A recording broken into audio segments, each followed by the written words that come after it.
But here's the real problem.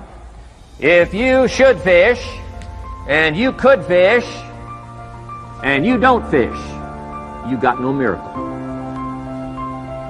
You could change, you should change, you won't change. That's called accumulated disaster. In 6 years, you'll be explaining instead of celebrating.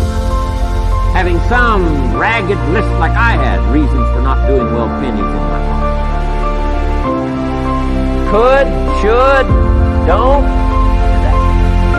And if you'll just start the process of change, could, should, and will. You start this whole process. And if you will, then put it into action. The miracle belongs to you. He said to his disciple, it'll be simple.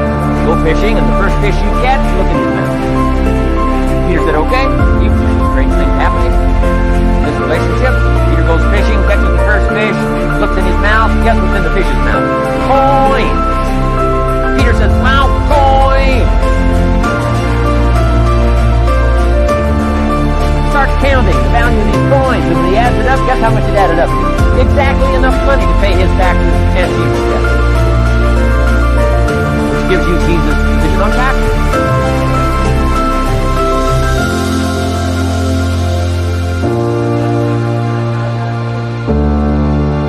Now we call that what? A miracle. Only because we don't quite understand how it works. It doesn't mean it doesn't work. It simply means we don't quite understand how it works. But here's how you get a miracle going for your life. Number one, do what you can.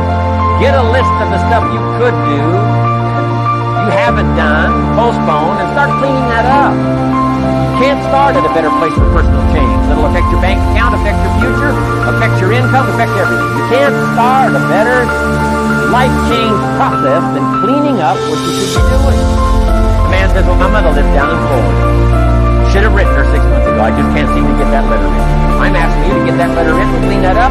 Don't walk like other people walk. Don't postpone like other people postpone. You say, well, is it as simple as writing a letter? And the answer is yes. Where else would you start for life change personal change? You don't need a pink package to fall out of the sky. You don't need massive bombard pre-conscious subconscious. Practice channeling, find 2,000 years old. I mean, you don't need any of that stuff. Pass on all that. Kids are afraid of that stuff. Too much of it needs to be out on a limb with Shirley. You know, pass on all that stuff. This stuff's too easy. This stuff's too simple. Call, take action, number one, on neglect, on errors, discipline. Number two, start setting up systems. And if you'll do that, you'll perform a miracle. Here's the second part of the miracle. Number one is do what you can. Here's number two, do the best you can. If that's not your philosophy, I would ask you to amend it. Let me give you the best of ancient script. Here's what it says. Whatever your hands find to do it with all your might, do it with all your strength, and do it with all your power. What a good philosophy. That kind of philosophy will revolutionize your life if you haven't picked it up lately. Guy slips in late, company doesn't seem to mind, slips out early, first one in the parking lot, heading for happy hour. Stretches his break, comes early for lunch, late back from lunch, company doesn't seem to notice.